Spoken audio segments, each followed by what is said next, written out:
violation of our right to control our own bodies. The very short and honest version is that women and girls will die. And with the new laws and current fascist ideology growing, physicians will be very limited in how to help them, and many physicians will be too scared to help them. In Illinois, we supposedly have our blue bubble that protects us from what's happening in reproductive health care elsewhere. But as we know from the racism here in our state that black and brown people continue to experience and die from, and the fact that you can get shot by an assault weapon while attending a 4th of July parade, our bubble is fragile. In fact, our bubble is selfish and a privileged myth. The far-right lawmakers are not going to stop at Roe. They will go federal and they will go big, and we are all at risk. If one of us has no freedom, none of us have freedom. Our mothers, sisters, and daughters all around us already do not in Wisconsin, Ohio, Missouri, Kentucky, and next week in Indiana. It is right now very real for them. This cannot wait until November. An unwanted pregnancy is a common trigger for suicide. In fact, suicide deaths are one of the leading causes of maternal mortality in the United States. And before the overturning of Roe, it was already increasing, especially among women of color, women and girls with untreated mental illness, and low income. Suicide is the second leading cause of death among women aged 25 to 34, and a gross underestimation is that tens of thousands of women each year die by suicide because their pregnancy is catastrophic to them. And women will take their own lives rather than carry to term a catastrophic unplanned pregnancy. Pregnant women in the United States die by homicide more often than they die from pregnancy-related complications. Murder committed by a partner is a leading cause of death for pregnant and postpartum women, over 75% of which are murdered during the first trimester. So being pregnant is already a medical condition that can kill you, and now being pregnant significantly increases the odds of a woman being murdered by her partner. The idea that pregnancy is a happy time for women is a true privilege and often a myth.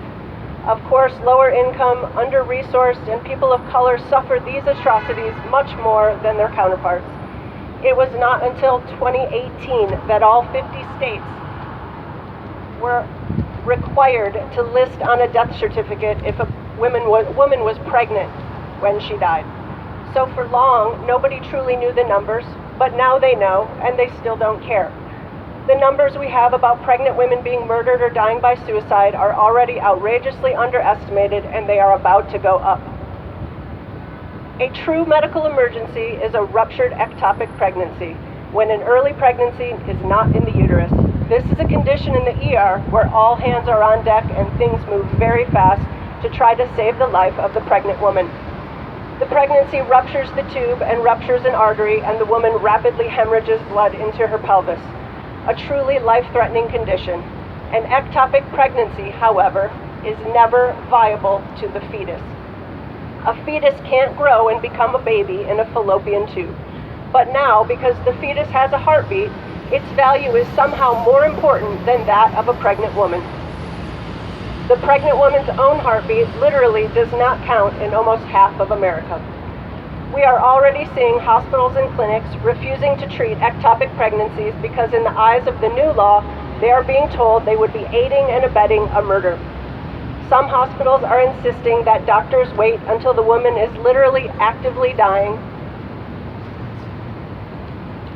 before sending her to the OR for a life-saving emergent surgery. Because of this, more women will die. Often, when a pregnancy miscarries, the life-saving treatment to stop hemorrhage or sepsis is a DNC. But now physicians and nurses are being told this procedure is the same as performing an abortion in the eyes of the law. When a woman is hemorrhaging or septic from a miscarriage, they are being blocked or delayed from performing this simple procedure. And let's be clear, a fetus that is miscarrying is not viable. So a dying fetus that could never be saved is more valuable than a woman who has a chance to live. Doctors are being told to wait until it is crystal clear that the woman's life is in grave danger. Hospitals are now afraid to allow these procedures, and many Catholic hospitals have not permitted them for years. But when a woman is having a miscarriage or an ectopic pregnancy emergency, she should not have to stop and research whether or not her nearest hospital is being run by pseudo-Christian fascists. She should not have to wonder whether or not the hospital will irrationally prioritize a dying fetus over her life. 1 in 1,000 women will be diagnosed with cancer during an early pregnancy. When I sat down to do some research to speak to you today, the lead sentence of a research article said, a rare 1 in 1,000 pregnant women per year will be diagnosed with cancer. 1 out of 1,000 is not rare in the world of medicine, nor in epidemiology, nor in reality. 1 in 1,000 pregnant women each year will be diagnosed with likely breast cancer, cervical cancer, lymphomas, leukemias, and when treated early, these cancers have potential cures. Women with desired pregnancy were already having to make heartbreaking decisions to terminate a pregnancy in order to seek treatment or risk giving birth and delaying their treatment by many months. Women will now be forced to carry a pregnancy to term while their own body is actively dying. They will not have a choice to even try to save themselves, and more women will die.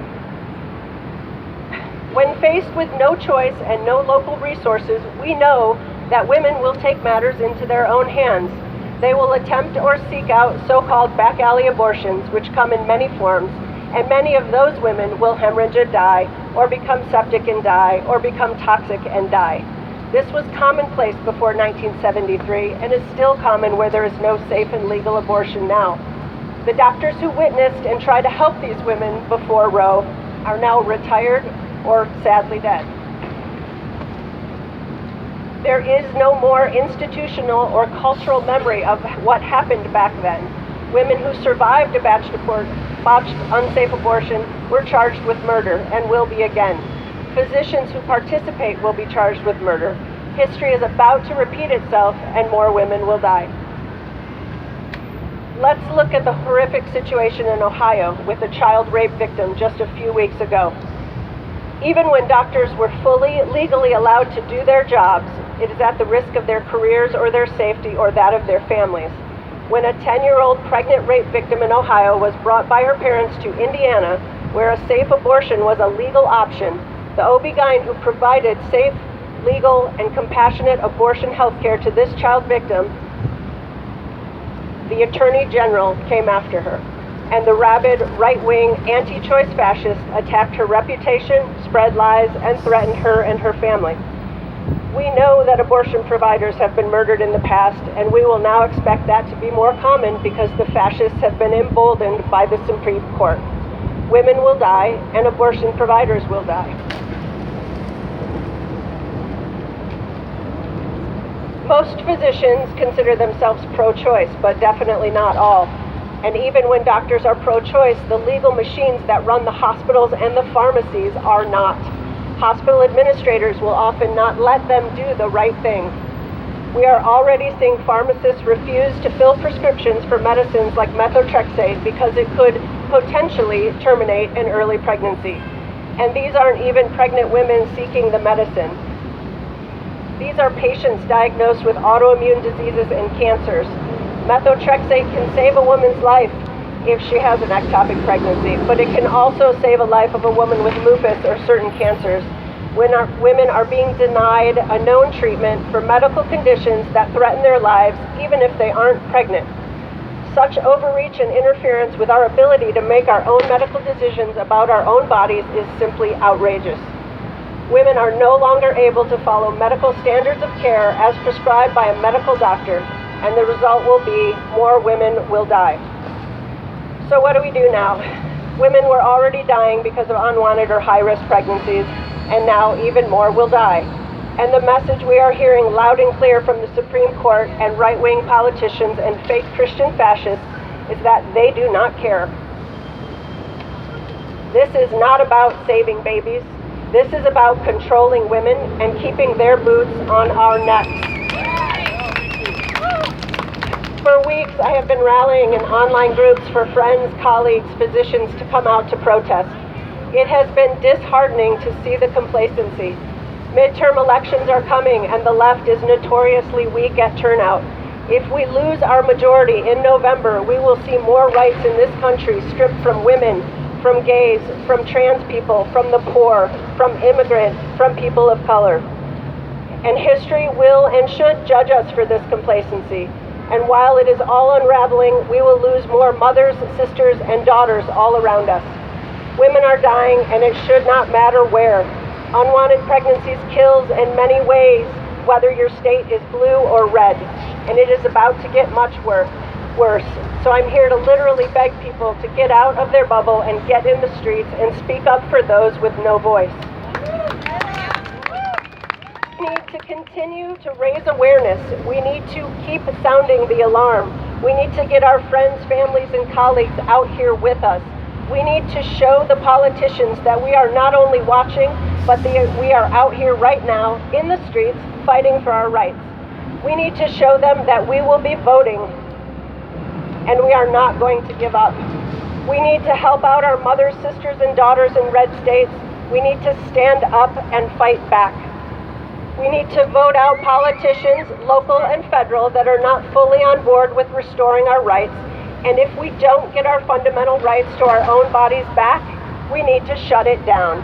And we need to keep it shut down with a women's strike, with a general strike. Simply said, we need to rise up now for abortion rights. Thank you for listening. Thank you for being here.